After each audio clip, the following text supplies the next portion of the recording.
بسم اللہ الرحمن الرحیم. باب ما ادرکتم فصلوا وما فاتکم فاتموا. قال ابو قتادہ عن النبی صلی اللہ تعالی علیہ وسلم. جتنی رکعتیں تم پا جاؤ وہ پڑھ لو، اور جتنی رکعتیں فوت ہو جائیں انہیں پوری کرو.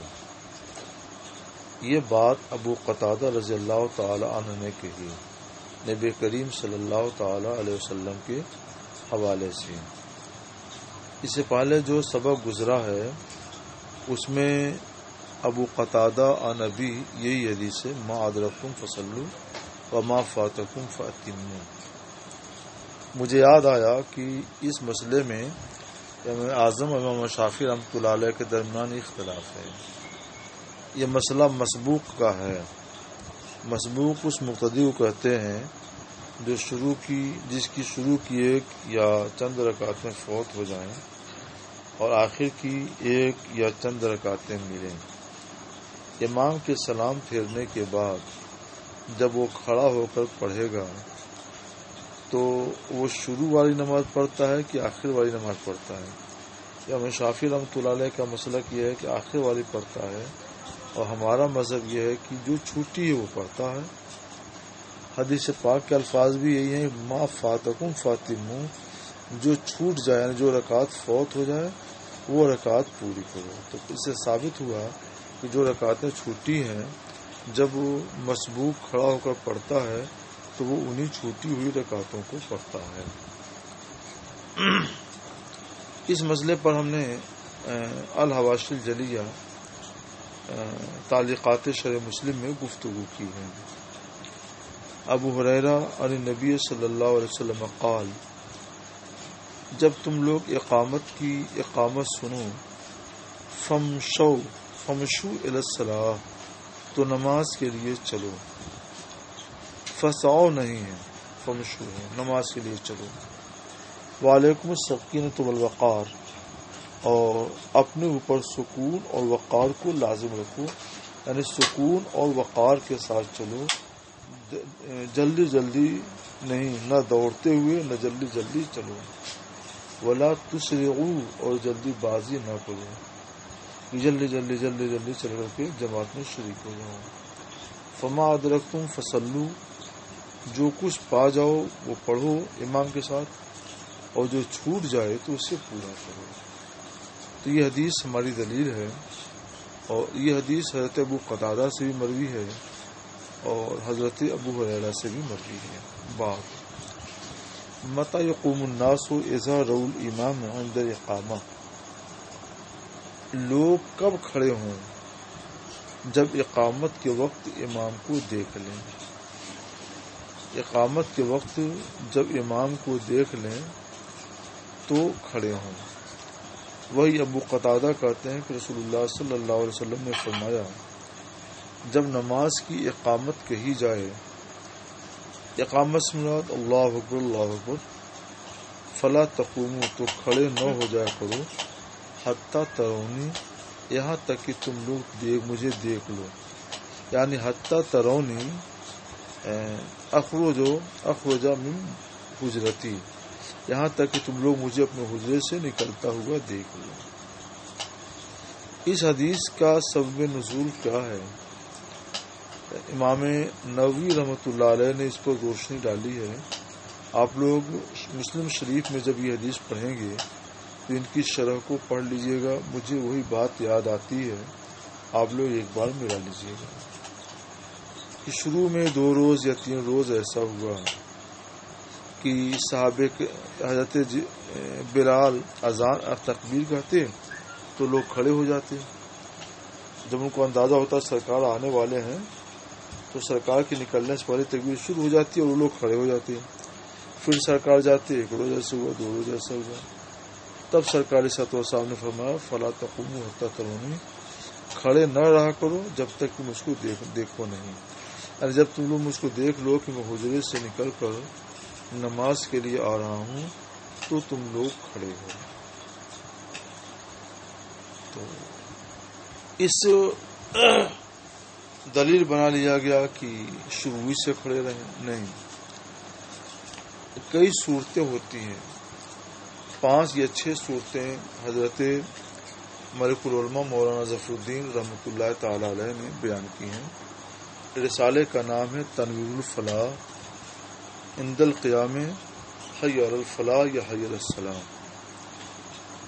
ایک تو یہ کہ امام اور مقتدی دونوں پہلے ہی سے مسجد میں موجود ہیں، تو اس وقت حکم یہ ہے کہ مکبر کھڑا ہو کر تکبیر کہے، اور جب اشہد ان محمد رسول اللہ کہہ چکے اور حی علی الصلاۃ شروع کرے، تب امام بھی کھڑا ہو اور امام کے ساتھ مقتدی بھی کھڑے۔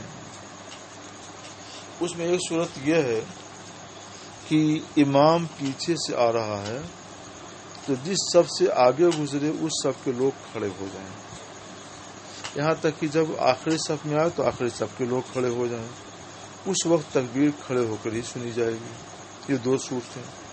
ایک تیسری صورت کا ذکر اس حدیث پاک میں ہے کہ امام حجرے کے اندر ہو اور مقتدی مسجد کے اندر ہوں تو کھڑے ہو کر تکبیر نہ کہیں نہ سنیں، بلکہ جب دیکھ لیں کہ امام نکل رہا ہے تو امام کو نکلتا دیکھیں تب کھڑے ہوں تکبیر کہیں۔ تو یہ تکبیر کھڑے ہو کر ہی ہوگی، مگر بیٹھ کر نہیں ہوگی، مگر یہ صورت آج کی موجودہ صورت سے الگ ہے۔ یہ صورت یہ ہے کہ امام حجرے میں ہو اور جب یہ نکلتا ہوا دیکھیں تو کھڑے ہو جائیں، امام کے استقبال میں کھڑے ہو جائیں گے تو اس وقت تکبیر کھڑے ہو کر ہوگی۔ آج کی جو موجودہ صورتحال ہے وہ یہ ہے کہ امام و مقتدی سب موجود ہوتے ہیں، لہذا اس صورت پر اس حدیث پاک سے استدلال مناسب نہیں ہے۔ ہم کھڑے ہو کر بھی تکبیر کو جائز کہتے ہیں اور بیٹھ کر بھی تکبیر کا حکم دیتے ہیں، جب جہاں جیسی صورت ہوتی ہے اس کے لحاظ سے حکم دیتے ہیں۔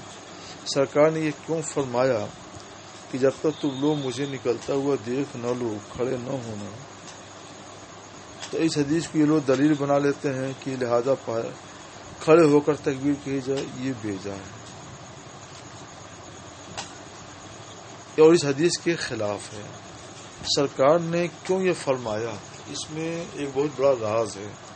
وہ راز اللہ نے میرے اوپر منکشف کیا کہ جب تم لوگ مجھے دیکھ کر کے کھڑے ہوگے تو تمہارا قیام میری تعظیم کے لیے ہوگا، تو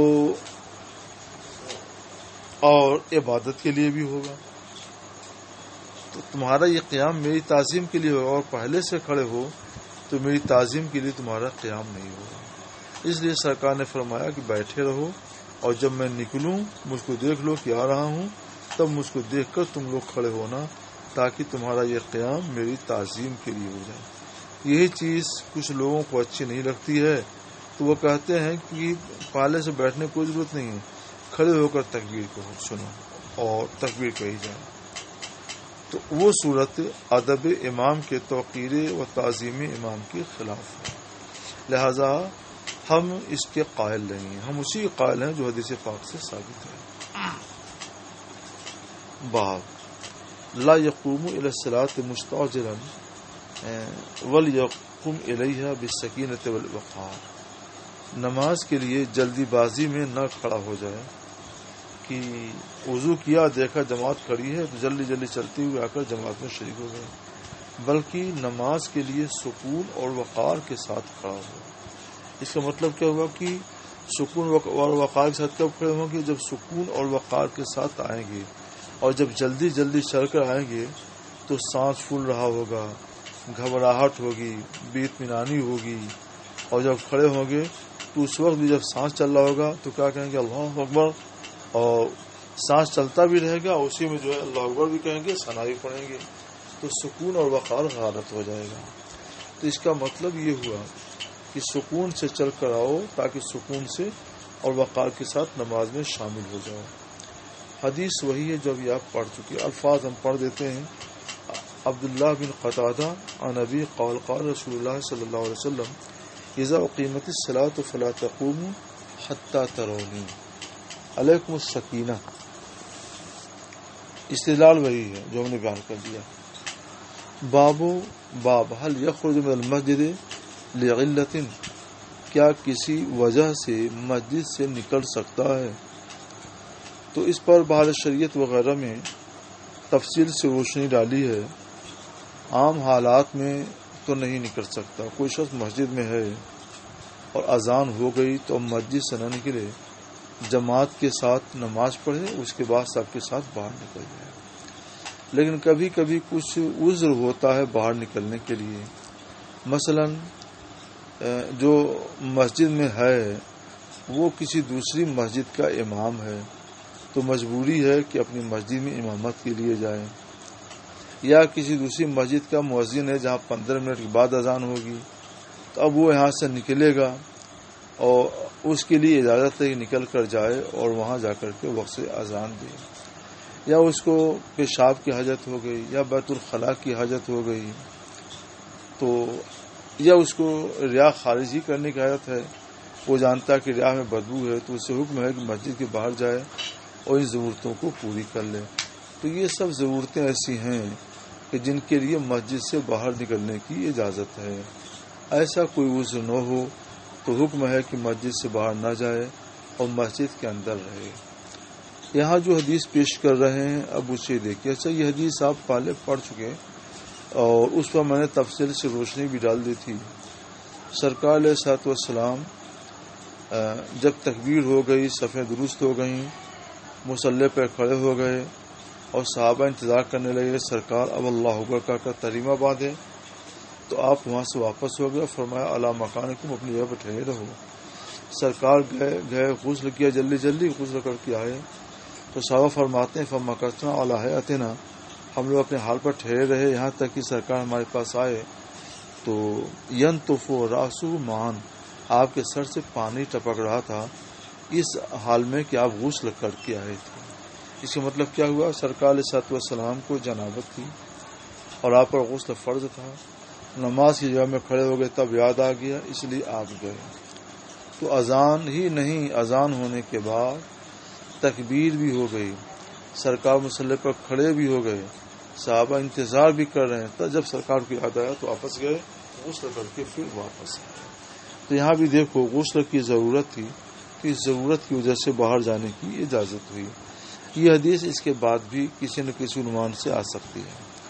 اس سے پہلے یہ حدیث یوں آئی تھی کہ مسجد میں اگر کوئی جنبی ہو تو تیمم کر کے نکلنے کی اجازت نہیں ہے، ضرورت نہیں ہے، بغیر تیمم کی بھی جا سکتا ہے۔ وہاں ہم نے اس کا جواب دیا تھا، سرکار علیہ الصلوۃ والسلام کے لیے حالت جنابت میں بھی مسجد میں رہنا جائز ہے، حضرت فاطمہ زہرا کے لیے بھی، حضرت علی مرتضیٰ کے لیے بھی، تو یہ حکم ان کے ساتھ خاص ہے، تو ان کے اوپر اپنے کو قیاس کرنا بجا نہیں ہے۔ جو حکم نبی کے ساتھ یا کسی صحابی کے ساتھ مخصوص ہو تو اس حکم کا تعدیہ دوسرے تک نہیں ہوتا۔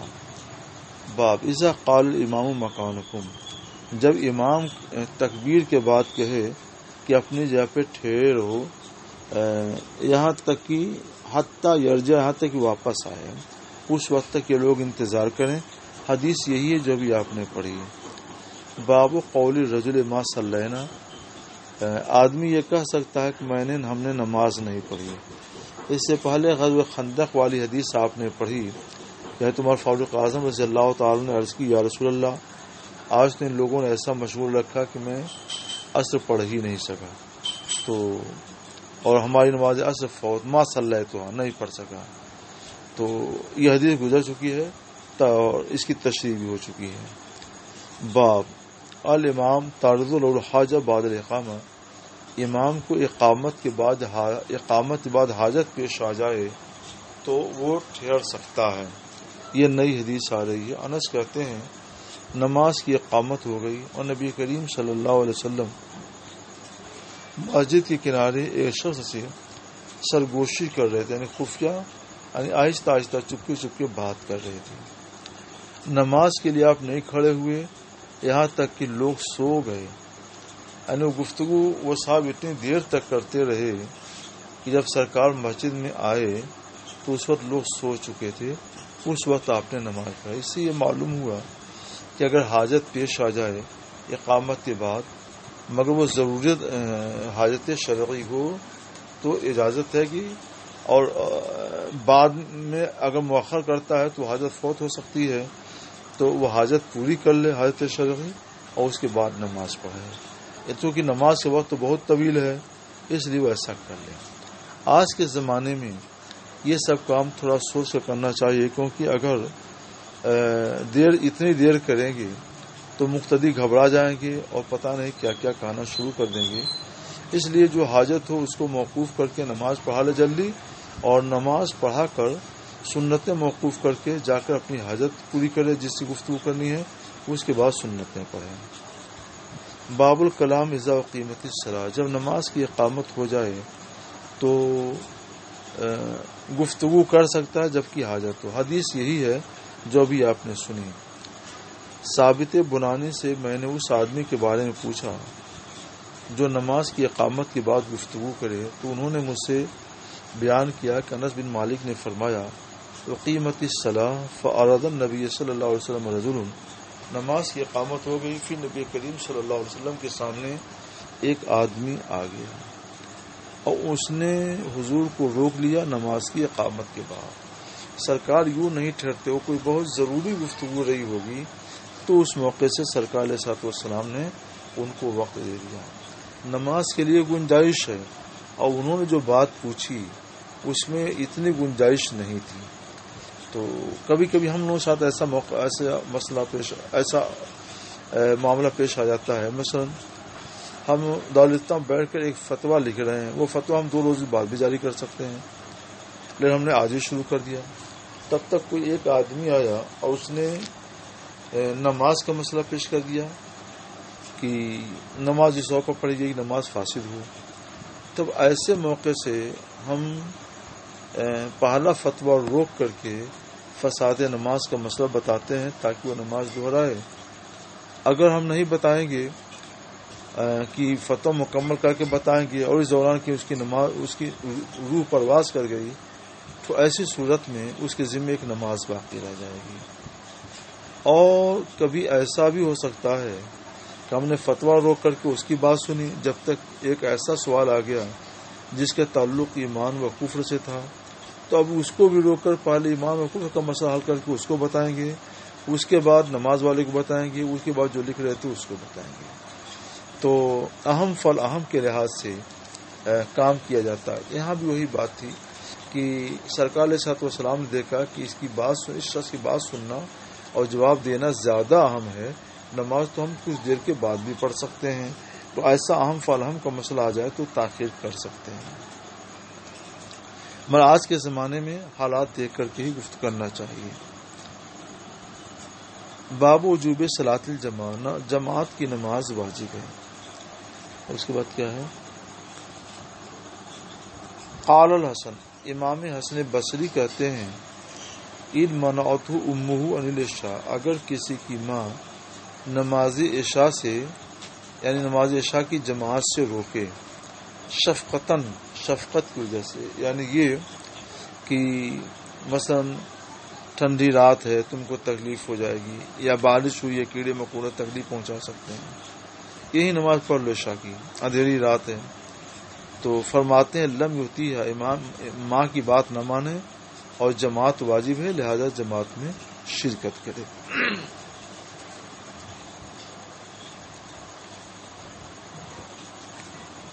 تو جماعت واجب ہے ہمارے نزدیک بھی، امام مالک رحمۃ اللہ علیہ کے نزدیک جماعت غالباً فرض عین ہے، اور اس کی دلیل کیا ہے؟ اس میں یہ حدیث آپ مسلم شریف میں بھی پڑھیں گے اور بہار شریعت میں بھی اس حدیث کو جماعت بیان میں غالباً اس حدیث کا ترجمہ کر دیا، اس کو آپ لوگ دیکھ لیجئے گا۔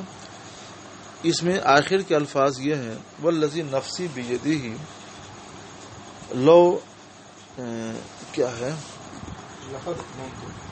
نہیں وہ نہیں، آخر میں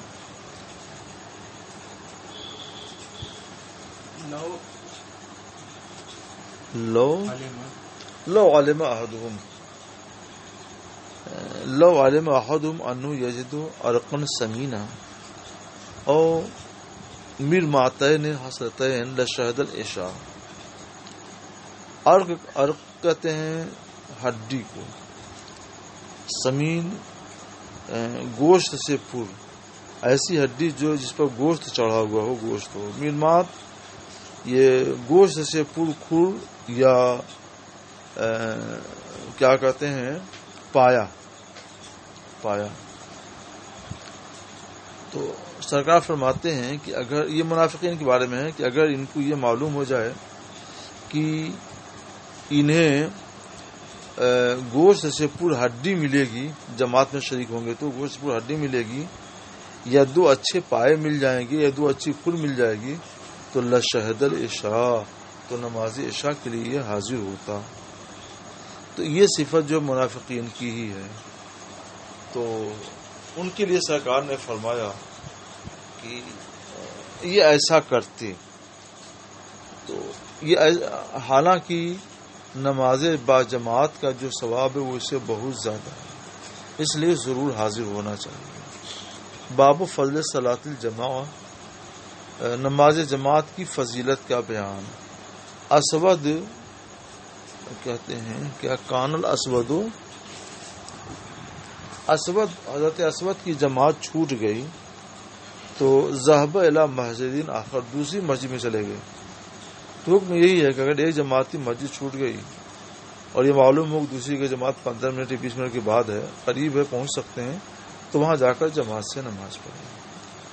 انس بن مالک کی مسجد آئے، نماز پڑھی جا چکی تھی، تو آپ نے اذان دی اور اقامت کی اور جماعت سے نماز پڑھی. یہ بات ہر مسجد کی نہیں ہے. جو مسجد اسٹیشن کی ہوتی ہے تو وہاں پہ نمازی مقرر نہیں ہوتے ہیں، تو جو وہاں پہ حکم یہی ہے کہ جو بھی جماعت آئے اذان دے، اقامت ہے، نماز پڑھے جائے. تو اس لیے ایسی مسجد رہی ہوگی جس کے اہل مقرر نہیں ہوگے، یعنی جس کے نمازی متعین نمازی امام جماعت کے لوگ مقرر نہیں ہوگی، اس لیے انہوں نے اذان دی، اقامت ہی، جماعت سے نماز پڑھی.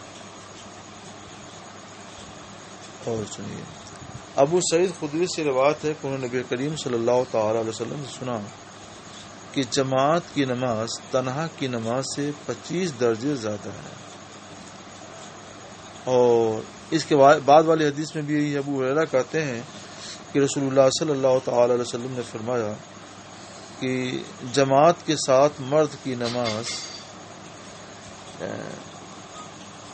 اس کے گھر کی نماز سے اور بازار کی نماز سے، گھر میں نماز پڑھے جماعت سے یا تنہا، بازار میں نماز پڑھے جماعت سے یا تنہا، اس سے 25 گنا زیادہ ہے. اس کے بارے میں ہم پچھلے اسباق میں کسی جگہ 3 تشریحیں کر چکے ہیں کہ یہاں تو 25 گنا زیادہ ہے نا، آگے ایک حدیث آئے گی جس میں یہ آ سکتی ہے، جس میں یہ ہوگا 27 گنے زیادہ ہے. تو یہ 27 گنا اور 25 گنا کا فرق کیوں ہے، اس پر ہم روشنی ڈال چکے ہیں. اب آگے دیکھتے ہیں، اگر وہ حدیث آتی ہے تو اس پر کچھ گفتگو کر لی جائے گی. یہاں یہ کیوں بتا رہے ہیں، یہاں تو تنہا کی نماز پہ بتا رہے ہیں نا، کوئی تنہا گھر میں نماز پڑھے یا تنہا بازار میں نماز پڑھے تو اس کی نماز سے 25 گنا زیادہ درجہ حاصل ہے جماعت کے ساتھ نماز. یہ 25 گنا درجہ کیوں وہ بڑھ جاتا ہے یا 25 گنا ثواب کیوں بڑھ جاتا ہے، تو اس کی وجہ سرکار بیان کرتے ہیں. وذالک انہ، یہ اس وجہ سے ہے کہ جب بندہ وضو کرتا ہے اور اچھا وضو کرتا ہے، پھر مسجد کو نکلتا ہے اور لا یخرجہ والصلاۃ، اور وہ نماز ہی کے ارادے سے نکلتا ہے، تو جو قدم بھی وہ چلتا ہے تو اس کی وجہ سے اللہ ایک درجہ بلند کر دیتا ہے اور اس کی ایک خطا معاف کر دیتا ہے. اس سے پہلے جو حدیث آئی تھی اس میں یہ تھا کہ یا ایک درجہ بلند کر دیتا ہے یا ایک خطا معاف کر دیتا ہے، اور یہاں دونوں کو جمع کر دیا ہے، ایک خطا معاف اور ایک درجہ بلند دونوں ہوتا ہے. فیضا صلی اللہ، جب نماز پڑھ لیتا ہے تو فرشتے اس کے اوپر دعائے رحمت و بخشش کرتے رہتے ہیں. جب وہ انسانوں سے تعلق ہوتا ہے صلاۃ کا تو وہ بخشش اور مغفرت کے معنی میں استعمال ہوتا ہے یا رحمت کے معنی میں. جب تک کہ بندہ اپنے نماز کی جگہ میں ہوتا ہے وہ کیا کیسے صلاۃ پڑھتے ہیں، اے اللہ صلی علیہ، یہ اللہ اس کے اوپر صلاۃ بھیج، یعنی یہ اللہ اس پر رحم فرما، اور ولا یزال احدکم فی صلاتی، اور تم میں سے کوئی بھی شخص نمازی میں رہتا ہے جب تک کہ وہ نماز کا انتظار کرتا رہتا ہے۔ تو چونکہ جو آدمی وضو کر کے، اچھا وضو کر کے مسجد کو جاتا ہے تو اس کی ایک خطا معاف ہوتی ہے اور ایک درجہ بڑھتا ہے، پھر وہ جماعت سے نماز پڑھتا ہے، پھر جب تک مسجد میں رہتا ہے جماعت کا ثواب ملتا رہتا ہے، اس لیے اس کا درجہ تنہا کی نماز سے 25 گنا بڑھ جاتا ہے۔ اب اور دیکھیے سر، پھر یہی حدیث ہے، ہم صرف الفاظ پڑھ دیتے ہیں کہ تفضل صلاۃ الجمی، صلاۃ الجمی صلاۃ الجماع ہے، صلاۃ احدکم وحدہ 25 جزءا وتجتمع ملائکۃ اللیل و ملائکۃ النہار فی صلاۃ الفجر۔ یہاں پہ بالکل وضاحت ہو گئی کہ دن اور رات کے فرشتے فجر میں حاضر ہوتے ہیں۔ بتا چکا ہوں کہ یہ وقت مشہود ہے۔ ابو ہریرہ نے فرمایا چاہو تو یہ آیت کریمہ کی تلاوت کرو، ان قرآن الفجر کان مشہودا، بے شک فجر کی قرات مشہود ہے، یعنی اس وقت فرشتے دونوں وقت کے حاضر ہوتے ہیں۔ عبداللہ بن عمر سے روایت فرماتے ہیں تفضلها ب27 درجہ، یہ فضیلت 27 درجے تک ہوتی ہے۔ سبحان اللہ، تو میں پہلے ہی بتا چکا ہوں، کہیں حدیث آ گئی، دیکھیں یہ حدیث آ ہی گئی 27 درجے والی، اور دیکھیں اور تو کہیں نہیں ہے نا 27 درجے کا۔ چلو یہ باب تک پڑھ لیتے ہیں، اس کے بعد پھر اس کو ہم گفتگو کرتے ہیں۔ یہ ہے ام الدرداء، کہتی ہیں کہ میرے پاس ابو الدرداء آئے اور وہ غصے میں تھے۔ میں نے پوچھا ما غضبک، غصے کا سبب کیا؟ تو فرمانے لگے اللہ کی قسم ما عارف، میں من امر محمد صلی اللہ علیہ وسلم، امر سنت، میں سنت محمد صلی اللہ علیہ وسلم سے کچھ بھی نہیں پہچانتا، یعنی ساری چیزیں لوگوں نے گویا ختم کر دیں، الا انہم یصلون جمیعا، مگر یہ کہ لوگ جماعت سے نماز پڑھتے ہیں، تو سرکار کی ایک سنت ان لوگوں نے پورے طور پر باقی رکھی ہے۔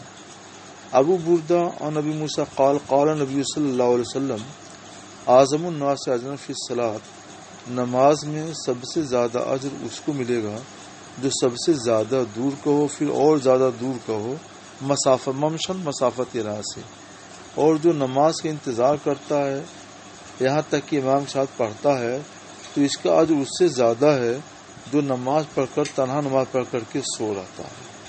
تو اس سے جماعت کی فضیلت معلوم ہوئی، اور یہ بھی معلوم ہوا جو دور سے چل کر آتا ہے تو اس کی فضیلت، اس کو ثواب زیادہ ملتا ہے۔ ادھر اب 27 والی بات نہیں آئی، کہیں آئے گی تو اسی کے ساتھ اس کو ضم کر لیجئے گا۔ تشریح ہم پہلے کر چکے ہیں کہ جماعت ساتھ نماز پڑھنے میں کہیں 25 گنا زیادہ، کہیں 27 گنا زیادہ کیوں کہا گیا، تو ہم اس سے پہلے بتا چکے ہیں کہ یہ اس وجہ سے ہے کہ اگر تکبیر اولیٰ میں شریک ہو گیا تو 27 درجہ، اور تکبیر اولیٰ میں شریک نہیں ہوا تو ایسی صورت میں 25 درجے ثواب اس کو ملے گا۔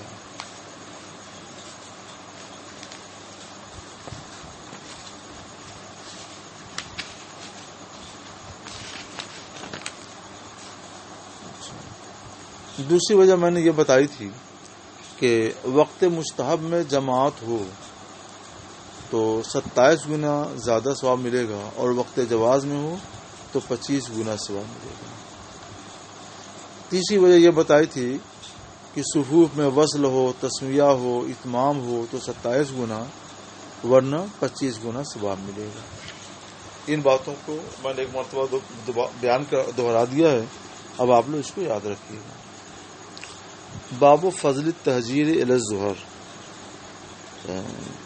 ظہر کی تہجیر کا مطلب جلدی کرنا، تبکیر، ظہر کی نماز جلد پڑھ لینے کا بیان۔ ابو ہریرہ، ہم پہلے آپ کو بتا چکے ہیں کہ جہاں ظہر کی نماز جلد پڑھنے کی بات آتی ہے یعنی اول وقت میں، تو وہاں دو میں سے ایک مراد ہوتا ہے، یا تو سردی کا موسم ہو تو ظہر کی نماز اول وقت میں پڑھیں گے، یا پھر بیان جواز کے لیے سرکار علیہ الصلوۃ والسلام نے اول وقت میں ظہر کی نماز پڑھ کر پڑھ دی۔ سرکار پر بیان جواز بھی تو فرض تھا۔ ابو ہریرہ رسول اللہ صلی اللہ تعالی علیہ وسلم نے فرمایا کہ بینما رجل یمشی بطریق، اسی درمیان کہ ایک آدمی راستے میں چل رہا تھا، اس نے شوق کانٹے کی شاخ پائی راستے پر، دیکھا کہ راستے پر کسی نے کانٹے کی شاخ ڈال دی ہے، فاخرہ تو اس کو اس نے ہٹا دیا، فشکر اللہ علیہ اللہ نے اس کا یہ عمل قبول کر لیا اور اس کی بخشش فرما دی۔ دیکھنے میں یہ کوئی بہت بڑا نیک کام نہیں ہے، مگر فائدہ اس میں نیکی کیا ہے کہ اس نے بندوں سے، لوگوں سے تکلیف دہ چیز دور کر دی تو اللہ تعالیٰ نے اس کو بخش دیا۔ پھر فرمایا الشہداء خمسہ، شہید 5 قسم کے ہیں، یعنی شہداء 2 قسم کے ہیں، شہید حقیقی اور شہید حکمی۔ یہ بات شہید حقیقی نہیں، شہید حکمی کی ہے۔ شہید حکمی کا مطلب کیا ہوتا ہے کہ آخرت میں ان کو وہی درجہ ملے گا جو شہید حقیقی کو ملتا ہے۔ المطعون، ایک تو وہ جو پیٹ کی بیماری میں مر جائے، طاعون کی بیماری میں مر جائے، دوسرے المبتون جو پیٹ کی بیماری میں مر جائے۔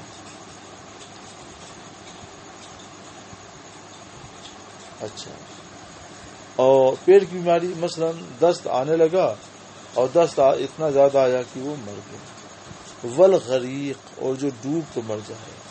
وصاحب الحدم، جو دیوار وغیرہ سے دب کر مر جائے۔ والشہید فی سبیل اللہ، اور جو اللہ کے راستے میں شہید ہو۔ اتنے لوگ ہیں، اور حکم شہداء کی تعداد زیادہ ہے۔ ایک حدیث پاک میں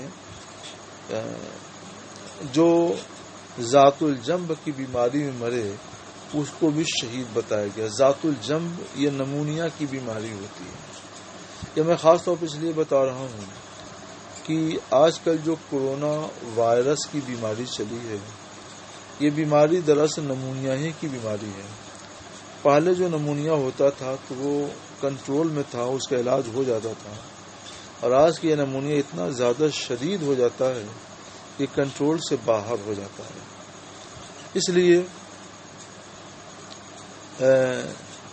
ذات الجنب کے میں مرنے والے کا جو حکم ہے وہ حکم کورونا وائرس میں فوت ہونے والے کے لیے بدرجہ اولا ہوگا۔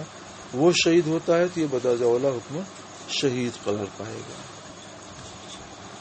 قال لو یعلم الناس ما فی النداء والصف الاول، اگر لوگ جانتے کہ اذان میں کیا فضیلت ہے اور پہلی صف میں کیا فضیلت ہے، پھر انہیں موقع نہ ملتا، گنجائش نہ ملتی مرضی کہ اس کو قرآن اندازی کریں تو قرآن اندازی کر کے اذان دیتے اور صف اول میں شریک ہوتے۔ ولو یعلمون ما فی التہجیر، یعنی تبکیر، اور اگر انہیں یہ معلوم ہوتا کہ اول وقت میں ظہر پڑھنے کی کیا فضیلت ہے تو اس کے لیے سبقت لے جاتے، اور اگر یہ جانتے کہ آتما میں کیا فضیلت ہے، عشاء کی نماز میں اور فجر کی نماز میں کیا فضیلت ہے، لَأَتَوْهُمَا وَلَوْ حَبْوَا، تشریح ہو چکی ہے۔